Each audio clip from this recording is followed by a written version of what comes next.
자, 오늘 우리에게 주신 하나님 말씀 보시겠습니다. 자, 하나님 말씀 마가복음 5장 21절부터 24절 그리고 35절부터 43절까지의 말씀입니다. 자, 신약성경 60페이지 마가복음 5장 21절부터 24절까지 먼저 한 절씩 교독할 때 제가 21절 말씀 먼저 봉독해 올리겠습니다.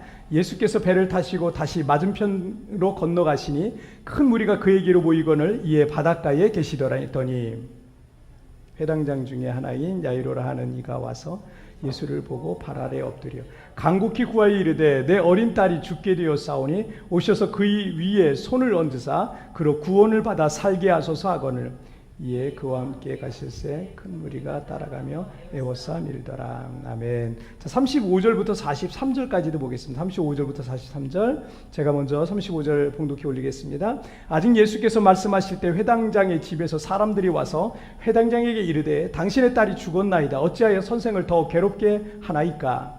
예수께서 그 하는 말을 곁에서 들으시고 회당장에게 이르시되 두려워하지 말고 믿기만 하라 하시고 베드로와 야고보와 야고보의 형제 요한 외에 아무도 따라옴을 허락하지 아니하시고 회당장의 집에 함께 가사 떠드는 것과 사람들이 울며 심히 통곡함을 보시고 들어가사 그들에게 이르시되 너희가 어찌하여 떠들며 우느냐 이 아이가 죽은 것이 아니라 잔다 하시니 그들이 비웃더라. 예수께서 그들을 다 내보내신 후에 아이의 부모와 또 자기와 함께한 자들을 데리시고 아이 있는 곳에 들어가서 그 아이의 손을 잡고 이르시되 달리다 굼 하시니 번역하면 곧 내가 네게 말하노니 소녀야 일어나라 하심이라.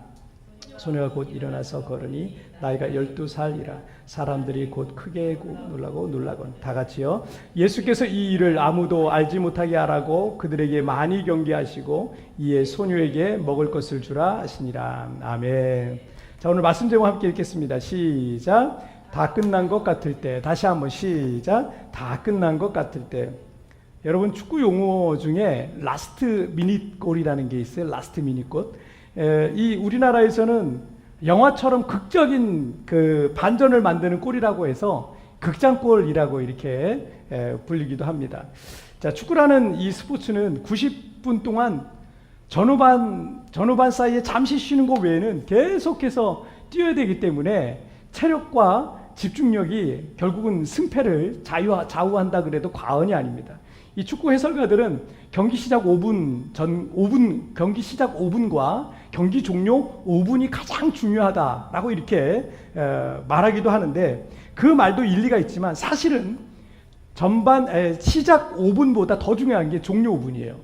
왜 그러냐면 모두가 체력과 집중력이 떨어지는 이 종료 직전에 누가 더 좋은 체력과 더 강한 정신력을 갖고 집중력을 발휘하느냐에 따라서 승패가 갈리는 경우가 굉장히 많기 때문이다.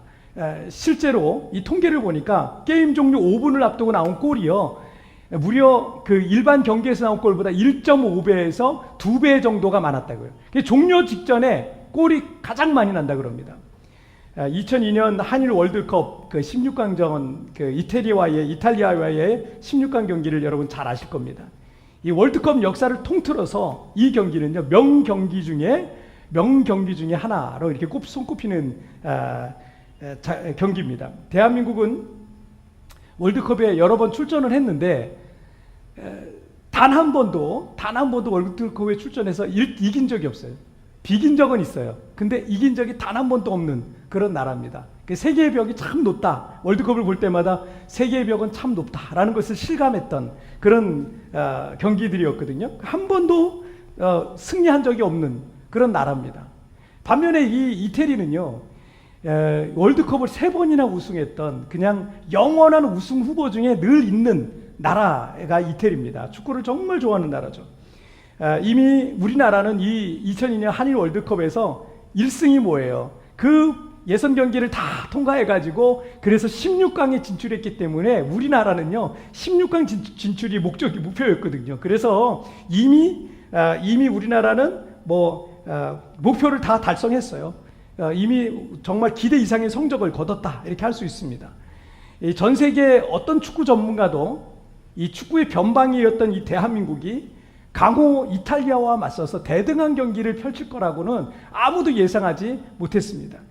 어쨌든 이 월드컵 역사에 있어서 이 경기는 세계에 충격을 안겨준 그런 대단한 사건이 됩니다. 왜냐하면 우리나라가 이탈리아를 이기게 되거든요. 이탈리아를 대상으로 우리가 승리를 거뒀습니다. 경기는 처음에는 예상대로 이탈리아의 주도권이 있었어요. 그래서 전반 18분 이탈리아가 먼저 이제 득점을 하게 됩니다. 이탈리아가 득점을 하는데 뭐 경기를 보면 실력과 기술 모든 면에서 이탈리아는 야, 이제 선진 축구를 하는구나, 앞서가 있다, 이런 거를 느끼게 돼요. 그 우리나라는 그 당시 장면을 보면요, 막 코뼈가 막 부러지고 막 그래요. 피가 막 줄줄 나고 코에 이렇게 이렇게 코뼈가 부러졌는데 이 사람 대신 뛸 만한 사람이 마땅치 않으니까 이거를 이렇게 막 이게 묶고 눈만 딱 보이게 해놓고서 응급처치해가지고 나와서 막 뛰고 막 이런 장면들을 아마 여러분 기억하실 것 같습니다. 어쨌든 사투를 그렇게 벌였는데 이탈리아의 그 빗장 수비를 열 수가 없는 거예요. 하지만 후반 종료 2분, 후반이 이제 2분만 지나면 우리는 그냥 지는 거예요. 그런데 종료 2분을 남기고 우리나라의 설기현 선수가 라스트 미닛 골을 넣은 거예요. 기적 같은 골이 하나 나왔어요. 동점이 됐어요. 그리고 어떻게 해요? 연장전에 들어갔죠. 연장전에 들어갔는데 역시 연장 전반이 끝나고 후반이 막 다 끝나가요. 15분씩 하잖아요. 근데 15분이 다 끝나가요. 딱 종료 2분을 남겨두고 안정환 선수가요, 정말 기적 같은, 그림 같은 그런 골을 하나 넣습니다. 그리고 영원한 우승 후보였던 이탈리아를 꺾고 우리나라가 월드컵 8강에 진출하는 어마어마한 엄청난 기적 같은 일을 이루게 됩니다. 그 다음에 뭐 또 스페인 같은 나라를 꺾고서 또 4강까지 올라가고 독일과 맞붙게 되고 막 이런 놀라운 사건이 있었죠. 자, 여러분, 그래서 이럴 때 끝날 때까지 끝난 게 아니다 라는 이런 말을 하는 겁니다. 우리 인생도 그렇지 않습니까? 실패를 반복하고 더 이상 어떤 소망이 없을 때 우리는 다 끝난 것 같다라고 이렇게 느낄 때가 있어요. 그러나 실패의 끝에서 하나님께서 일하십니다.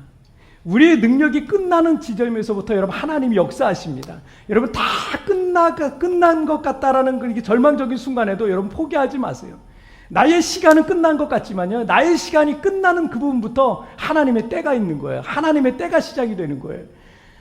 우리의 소망이 꺾이고 다 끝난 것 같을 때 하나님은 여러분 우리에게 무엇을 말씀하실까요? 우리 첫 번째 주제 한번 보실까요? 함께 읽겠습니다. 시작. 믿음의 선택을 하라. 다시 한번 시작. 믿음의 선택을 하라. 예수님께서 이 갈릴리 바다 동편의 거라사 지방의 사역을 마치시고 제자들과 함께 배를 타고 이 서북편의 이 가버나움으로 돌아오셨어요.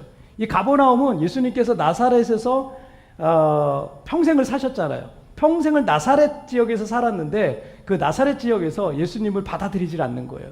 예수님이 하나님의 메신저로 또 하나님의 메시아로서 사역을 시작을 했는데 이 나사렛 사람들이 받아들이지 않아요. 선지자가 고향에서 대접받는 일이 없다 그러잖아요. 받아들이질 않는 거예요. 그래서 예수님께서 그 나사렛을 떠납니다. 떠나서 어디로 가냐면 갈릴리, 사람들이 많이 모여 살고 있는 지역이에요. 이 갈릴리 지역의 가버나움이라는 그런 도시로 들어갑니다. 그리고 그곳은 예수님께서 이제 공생의 사역을 본격적으로 시작하면서 이 가버나움을 선교의 전초기지 같은 곳으로 삼았던 곳이 가버나움입니다. 그래서 예수님이 성인이 돼서 예수님이 사역을 하시면서 살았던 지역은 가버나움이라는 지역이었습니다. 자, 그런데 예수님께서 이제 저쪽 그 바다 건너편으로 갔다가 다시 이제 배를 타고 오셨어요. 가버나움 쪽으로 오셨어요. 근데 거기에는 이미 많은 사람들이 예수님이 돌아오기만을 기다리고 앉아 있었던 겁니다. 그런데 그 무리 중에 한 사람이 나오죠. 야이로라는 사람, 회당장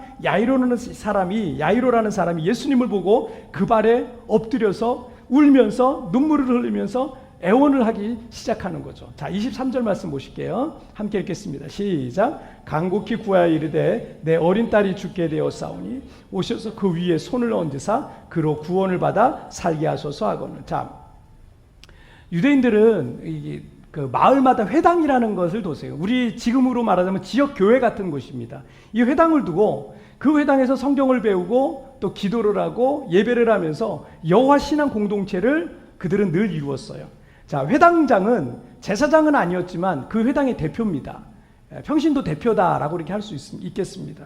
그래서 회당장은 그 마을에서 일단 가장 존경받는 사람 중에 한 사람이에요. 가장 가장 신앙도 깊고 가장 존경받는 사람이었고, 회당의 건물을 관리하고요, 또 예배 순서를 작성하고 그 마을의 회당을 이끌어가는 영적인 지도자가 바로 이 회당장이라는 사람이었어요. 특별히 가버나움의 회당은 누가복음 4장에 보면 예수님께서 공생애를 시작하시면서 그곳에서 말씀을 전하셨고 또 그 말씀에 많은 사람들이 놀랐었거든요. 바로 그 가버나움 회당입니다. 그런데 거기에 또 귀신 들린 자가 있었어요. 그래서 귀신 때문에 괴로워하고 있는 이 사람이 있었는데 예수님께서 그 귀신을 쫓아내시고 그 사람을 치료해 주셔서 그 사람이 온전해진 사건이 그 가버나움 회당에서 있었거든요. 아마도 회당장 야이로는 일전에 그 사건을 선명히 기억하고 있었던 것 같습니다. 그런데 자신의 12살 된 딸이 갑자기 죽게 된 거예요. 갑자기 얘가 시름시름 앓더니 너무 아파하더니 죽어가는 거예요. 이 야이로는 전에 회당에서 말씀을 전하시고 그 회당에서 또 귀신을 내쫓아 주셨던 놀라운 능력을 행하셨던 그 예수님이 생각이 났습니다. 그리고 예수님께서 오셔서 자신이 죽어가는 딸이라 할지라도 손만 얹으면 이 딸이 분명히 치료될 것이라는 그런 믿음이 일어났어요. 다행히 예수님께서는 야이로를 불쌍히 여기셔서 그 집을 향해 가고 있었던 겁니다. 수많은 군중들이 놀라운 이 광경을 보기 위해서, 구경하기 위해서 둘러서 막 따라가고 있었던 거죠. 그런데 우리가 우리가 2주 전에 말씀을 나눴던 것처럼 21절부터 오늘 이 43절까지 본문인데, 이거를 이제 신학자들은 샌드위치 구조라는 말을 써요. 왜냐하면 이 중간에 또 다른 사건이 하나 탁 껴 있거든요. 그 사건이 뭐냐면 12회를 혈루증으로 앓는 여인에 대한 사건이었습니다. 그래서 25절부터 34절, 그러니까 21절부터 43절까지인데 25절부터 34절까지 12년간 혈루증을 앓아온 여인 이야기가 나와요. 야이로는 지금 정말 1분 1초가 급해요. 왜냐하면 지금 딸이 죽어가잖아요. 숨이 막 깔떡깔떡 넘어가고 있잖아요. 넘어가고 있는데 지금 급해 죽겠는데, 지금 이 여인이 이 여인도 물론 절박하죠. 옷자락을 붙잡는 사건이 있었어요. 그러면서 이 병이 치료되고 막 이러면서 예수님께서 야이로의 집에 가는 게 지체가 된 거예요. 이 야이로의 마음이 얼마나 예수님 조금이라도 빨리 가야 돼요. 우리 딸이 죽어가요. 막 이러고 있었을 거예요. 자, 그리고 여러분 35절 말씀 보실게요. 읽겠습니다. 시작. 아직 예수께서 말씀하실 때 회당장의 집에서 사람들이 와서 회당장에 이르되 당신의 딸이 죽었나이다. 어찌하여 선생을 더 괴롭게 하나이까. 자, 야이로의 딸이 견디지 못하고 이미 죽은 거예요. 예수님께서 조금만 빨리 가셨다면 그 딸이 살 수도 있었을 텐데, 그런 생각이 들 수 있겠죠. 사람들이 와서 얘기합니다. 예수님이 오셔도 소용이 없다고. 예수 선생을 수고롭게 하지 말라고. 이미 죽었다고. 다 끝났다고. 그렇게 사람들이 야이로에게 말해 주었습니다. 자, 36절을 한번 보실까요? 읽겠습니다. 시작. 예수께서 그 하는 말을 곁에서 들으시고 이르시되 두려워하지 말고 믿기만 하라 하시고. 아멘. 옆에 계신 예수님께서도 회당장의 딸이 죽었다라는 사람들의 말이 들려왔어요. 여기서 예수님은 야이로에게 그 말을 들으시면서 두 가지 명령을 하세요. 어떤 명령이에요? 두려워하지 말고 믿기만 하라. 두려워하지 말고 믿기만 하라. 이 이중 명령은 문법적으로 다 현재형입니다. 그러니까 이와 같은 상태가 어떤 상태에 두려워하지 말고 믿기만 하라. 이와 같은 상태를 계속 유지하라라는 그런 말씀이에요. 사람들의 그 부정적인 말들과 절망적인 말들이 너에게 들리지 흔들리지 마. 두려워하지 마. 지금껏 네가 나를 믿었던 것처럼 그 믿음을 계속 이어가야 돼. 그 믿음을 굳게 가져라. 이런 말씀이에요. 사람들은 보통 이 두 가지의 감정이 크게 흔들려요. 하나는 환경이에요. 환경. 사람들은 갑자기 환경이 바뀌잖아요. 당황스러워하고 힘들어합니다. 그래서 하루라도 빨리 내가 편하게 지낼 수 있는 환경을 만들려고 애를 씁니다. 이게 환경이 바뀌면 힘들어요. 한국에서 여기 세부에 오시는 분들 중에도 처음에 오셔서 한두 달은요, 정신이 없어요. 왜냐하면 내가 살던 집이 아니잖아요. 그러다 보니까 이 집을 새로 꾸미고 뭐 이러는데 정신이 없어요. 왜 사람은 내가 좀 편하게 지낼 수 있는 환경을 만들어야, 그래야 비로소 이 안정감을 느낍니다. 뭐 환경이야 어떻게든 만들 수 있을 것 같은데, 사람을 정말 힘들게 하는 게 또 하나가 있는데, 그게 뭐냐면 사람들의 부정적인 말이에요. 이 부정적인 말, 이 말 자체가 우리를 굉장히 힘들게 만듭니다. 그 말 한마디 때문에 감정이 흔들려요. 잠을 설쳐요. 화가 나기도 하고요. 슬픔과 괴로움에 빠지기도 하고 우울해지기도 하고 막 이러는 거예요. 그래서 여러분, 사람들이 이 어떤 부정적인 말을 하잖아요. 그럼 내가 그 말을 계속 듣고 있으면 내가 자꾸 힘들어지는 거예요. 이게 우리가 자체가 참 부정적이고 비관적인 게 우리 안에 그 내재되어 있어요. 그런데 우리가 예수님 믿으면서 이런 얘기를 자꾸 들으니까 하지 말아야지. 그러는데 어느 날 보면 내가 또 하고 있는 거예요. 이게 원래 그래요. 우리가 이렇게 참 죄인이고 악하고 원죄도 있고 이러다 보니까 자꾸 실수를 합니다. 그런데 여러분, 우리 안에 또 죄만 있는 게 아니라 우리 안에 성령도 계시잖아요. 그 성령께서는 그런 것들에 대해서 원하지 않으세요. 그래서 그런 말들이 있으면 자꾸 너 그만해야지. 너 왜 그런 말 하니? 자꾸 나를 책망하시는 걸 아마 느끼실 수 있을 겁니다. 왜냐하면 그건 자꾸 나를 힘들게 만들거든요. 우리가 교회를 다니고 성경을 많이 알고 믿음이 뭐 있다고 하는데, 여러분, 진짜 성숙한 사람, 그리고 진짜 믿음의 실력을 갖고 있는 성도들은요, 사람들의 말에 휘둘리지 않아요. 진짜 저 사람 믿음이 있나? 여러분, 사람들의 말에 휘둘리지 않는 사람이 진짜 믿음 있는 사람이에요. 왜냐하면 그게 사실이 아니기 때문에 그래요. 사람들의 그 말이 사실이 아니기 때문에. 사람들은 이렇게 말할 수도 있고 저렇게 말할 수도 있어요. 그건 그 사람들의 그냥 생각이에요. 그 사람들의 의견이에요. 그 사람들의 관점일 뿐입니다. 그리고 그 사람은 원래 그렇게 부정적인 사람이기도 하고요. 남들에 대해서 나쁘게 말하는 습관이 안타깝겠지만 그런 습관도 있기도 하고요. 비관적으로 말하는 습관일 수도 있어요. 그 사람이 어렸을 때부터 수십 년 동안 그렇게 살아왔기 때문에 그 사람이 이게 변화되어야 될 부분일 수도 있어요. 아직 성숙하지 못해서, 나이와 관계없이 성숙하지 못해서 뭐 말의 실수가 많은 사람일 수도 있어요. 여러분, 사람들의 말은 진리가 아닙니다. 사람들의 말은 성경이 아닙니다. 부정적인 성향의 사람들이 그렇게 말한다고 해서 그 말들은 성경이 아니기 때문에 이루어지는 거 아니에요. 진짜 아니잖아요. 진짜 아닌 건 이루어지지 않아요. 우리가 참고할 수는 있겠지만 그것 때문에 내가 좌절하고 절망할 필요는 없습니다. 우리가 듣고 믿고 따라야 될 것은 오직 뭐예요? 성경이에요. 오직 하나님 말씀만 믿고 따르는 거예요. 그냥 누가 얘기하면 그냥 들으세요. 듣고 그냥 흘려버려도 돼요. 나쁜 얘기가 들렸을 때 뭐 진짜가 아닌데 뭐 내가 그렇지 않은데 뭐 왜 그것 때문에 여러분 흔들릴 필요 하나도 없어요. 야이로가 이 자신의 사랑하는 딸이 죽었다는 말을 들었을 때 어땠겠습니까? 절망이죠. 뭐 슬픔과 절망에 빠질 수밖에 없었을 거예요.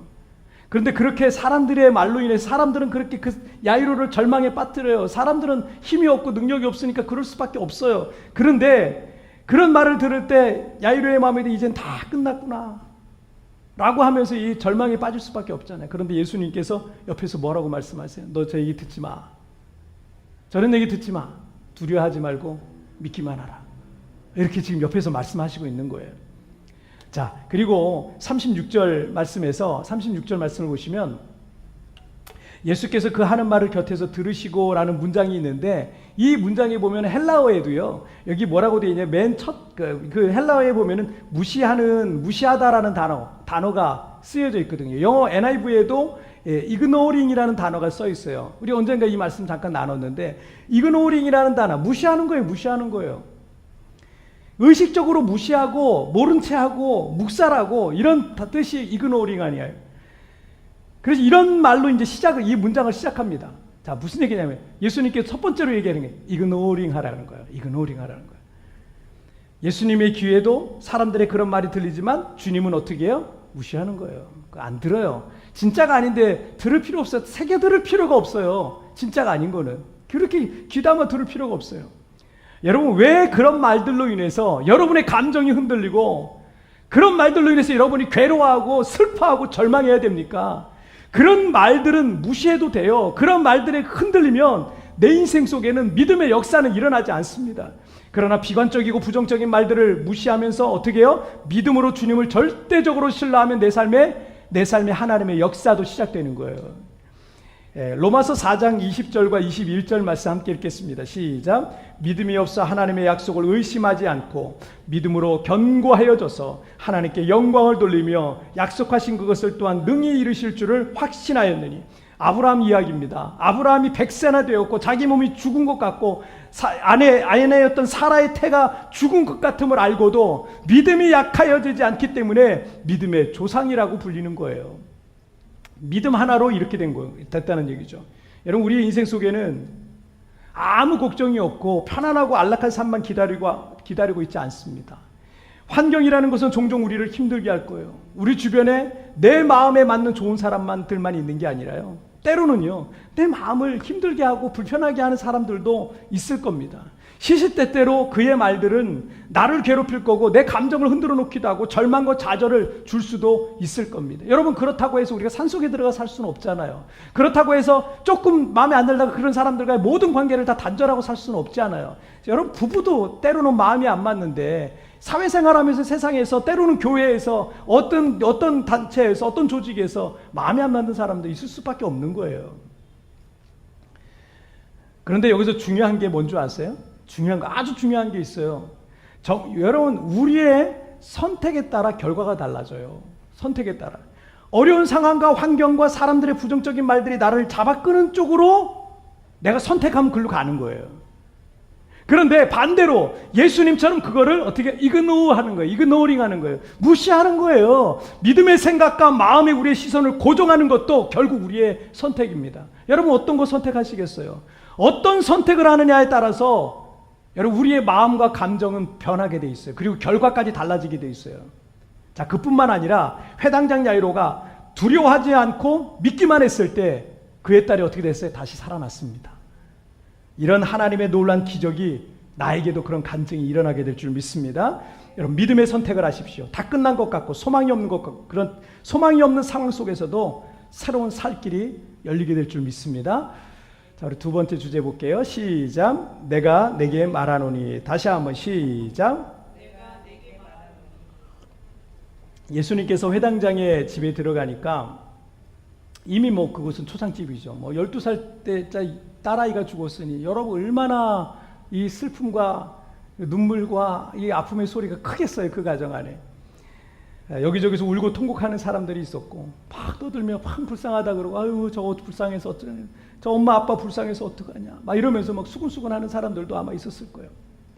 자, 39절 말씀 보실게요. 시작. 들어가사 그들에게 이르시되 너희가 어찌하여 떠들며 우느냐. 이 아이가 죽은 것이 아니라 잔다. 예수님께서는 그들이 울며 통곡하는 모습을 보시면서 뭐라고 말씀하세요? 이 아이가 죽은 게 아니라 잔다. 원래는 죽은 거죠. 그런데 예수님이 깨우실 거니까 죽은 게 아니라 잔다라고 말씀하셨어요. 자, 그리고 40절 보실게요. 시작. 그들이 비웃더라. 예수께서 그들을 다 내보내신 후에 아이의 부모와 또 자기와 함께한 자들을 데리시고 아이 있는 곳에 들어가사 분명 숨이 끊어진 아이를 향해서 죽은 것이 아니라 잔다라고 말씀하시는 예수님을 사람들이 어떻게 해요? 비웃고 있는 장면이에요. 예수님께서는 거기에 있었던 사람들을 그곳에서 다 내보냅니다. 다 내보내요. 그리고 37절에도 보니까 베드로와 야고보와 요한 이 세 사람 외에는요 아무도 따라옴을 허락하지 아니하셨다라는 말씀이 나와 있어요. 많은 사람들 앞에서도 예수님이 얼마든지 기적을 일으킬 수 있어요. 사람들을 놀라게 하실 능력이 충분하세요. 그런데 예수님께서는 따르던 군중들이 따라옴을 허락하지 않으셨어요. 왜 그러셨을까요? 예수님께서는요 부정적인 사람들, 비관적인 사람들, 믿지 않는 사람들 앞에서는 기적을 행하지 않습니다. 많은 사람들이 와서 어디 죽은 자 한번 다시 살리나 보자라고 수근수근할 게 뻔했습니다. 그들이 그런 기적을 본다고 해서 큰 믿음을 갖게 되겠느냐? 여러분, 그런 기적을 안 믿는 사람들이 그런 기적 보고 믿게 되느냐? 그렇지 않더라고요. 그렇지 않아요. 여러분, 제가 목회를 하면서도 많이 경험합니다. 가끔 교인 중에 어떤 그런 교인들이 있어요. 목사님, 이거 되면 제가 교회 헌금을 얼마 하고, 왜 그런 얘기를 하는지 모르겠는데 헌금을 얼마 하고 교회, 난 정말 교회를 위해서 열심히 살 거예요. 그거 된 다음부터 교회에서 보기가 힘들어요. 간혹 그런 사람들이 생겨요. 여러분, 이런 게 말이죠, 여러분 기적을 본다고 해서 믿음을 갖게 되느냐? 아닙니다. 예수님께서 뭐라고 말씀하셨어요? 보지 않고 믿는 믿음이 복되다라고 말씀하셨어요. 이걸 보고 믿어라 라기보다는 예수님이 보지 않고 믿는 믿음이 복되다 라고 말씀하셨고요. 내가 널 고쳐줄 테니 나를 믿어라. 라고 말씀하지 않고 성경에 보면 뭐라고 되어 있어요? 많은 사람들의 그들의 믿음을 보시고 내 믿음대로 되라 라고 말씀하신 부분이 많습니다. 그래서 서기관과 바리새인들이 표적을 보여달라는 했던 적이 있었거든요. 마태복음 12장 39절에 보면 예수님이 이런 말씀을 하셨어요. 예수께서 대답하여 이르시되 악하고 음란한 세대가 표적을 구하나 선지자 요나의 표적밖에는 보일 표적이 없느니라. 안 보여주겠다는 거예요. 믿지 않는데 내가 너희들한테 왜 보여주냐 이렇게 말씀하시는 거예요. 어디에나 부정적이고 비관적인 사람들은 있습니다. 어디에나 있어요. 그렇게 살면 본인 스스로 자꾸 스스로를 힘들게 할 뿐입니다. 주님께서는 그런 사람들에게 하나님의 일을 행하지 않습니다. 내 인생 속에 하나님의 역사들이 나타나기를 원한다면 내 안에 있는 그런 부정적이고 또 불신앙적이고 비관적인 마음과 태도와 말들 다 버려야 돼요. 제가 목회를 하면서도 늘 안타까운 게 그런 거예요. 어떤 분은 분명 교회를 나와요. 설교도 듣고 때로는 은혜도 받는 것 같아요. 하지만 그 마음 속에서 항상 두 마음이 싸우시는 거예요. 두 마음이 싸요. 나의 옛사람, 이기적이고 탐욕적이고 또 부정적이고 비관적이고 세속적인 마음들. 이게 교회를 다니면서 여러분 저도 싸워요. 근데 이게 늘 싸워요. 근데 늘 싸우는데 여러분 다 싸울 수 있어요. 아니 다 싸우는 게 정상이에요. 우리가 천사입니까? 우리가 하나님입니까? 그러니까 이 두 마음이 늘 싸워. 바울 사도도 두 마음이 늘 싸웠어요. 중요한 게 뭐냐면 이 싸움에서 내가 이겨야 되는 거예요. 이기면 하나님의 역사가 내 삶에 들어오기 시작하는 거예요. 하나님께서 원치 아니하시는 그런 것들을 버리면 그 삶 속에 하나님의 역사들이 있을 텐데 여러분 이걸 버리지 않으니까 이게 변화되지 않으니까 오랫동안 교회를 나왔는데 똑같은 상황이 계속 반복되는 거예요. 사람들의 말 한마디에 흔들리고 시험에 빠지고 상처 입고 좌절하고 절망하고 그럽니다. 오랫동안 교회를 다녀도 믿음이 도통 자라지가 않아요. 그 교회 목사님의 설교가 좋지 않을 수도 있겠죠. 근데 중요한 거는요, 내가 버리고 끊어버려야 될 거 있어요. 내가 버리고 끊어야 될 걸 여전히 움켜쥐고 있으면 그 사람의 인생 속엔 새로운 삶이 시작되지 않습니다. 여러분, 그런데 이건 역시 뭐예요? 나의 선택에 따라 달라지는 거예요. 내가 뭘 선택하느냐에 따라서 결과가 달라져요. 예수님께서는 회당장 야이로와 그의 아내 그리고 3명의 제자들을 데리고 아이의 시신이 있는 방으로 들어갑니다. 자, 41절 보실게요. 시작. 그 아이의 손을 잡고 이르시되 달리다고 마시니 번역하면 곧 내가 내게 말하노니 소녀야 일어나라 하심이라. 예수님께서는 죽어있는 아이의 손을 잡고 달리다쿰이라고 말씀하셨는데 이 달리다는 그 소녀란 뜻이고 쿰은 일어나란 뜻이에요. 달리다쿰 소녀야 일어나라 이런 아람어입니다. 그런데 저는 이 구절에서 내가 내게 말하노니라는 부분에 좀 우리가 좀 집중했으면 좋겠어요. 내가 내게 말하노니 죽은 소녀에게 지금 얘기를 하는 거예요. 말씀을 하시는 거예요.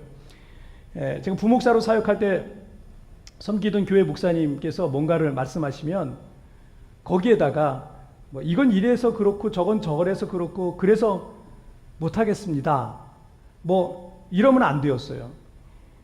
내 짧은 생각으로 잘 이해가 되지 않아도 그리고 죽이 되든 밥이 되든 어쨌든 말씀하시면 그냥 순종해야 됐어요.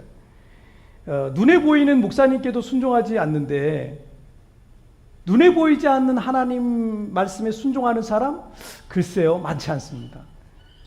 저에게는 그게 순종의 훈련이었어요. 제 신학교 다닐 때 교수님이 그랬거든요. 다른 거 하지 말고 목사님 말 잘 들어라 이러더라고요. 전도사 때 그러시더라고요.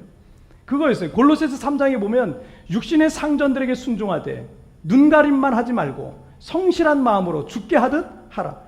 이게 회사 다닐 때 이렇게 하라는 얘기예요. 눈가림만 하지 말고 상전들에게 순종하는데 어떻게? 주님께 하듯 하라 라고 말씀을 하시고 있어요. 하나님께서 세우신 권위 아래 순종하는 훈련입니다. 자, 그런데 세상에서는 이 원칙이 더 강하게 요구되고 적용돼요. 여러분, 회사 사장님이 뭐 하라고 하면 어떻게 해요? 그걸 거부할 수 있는 직원이 있나요? 별로 없어요. 아니, 거의 없어요. 사표 내고 거부하겠죠.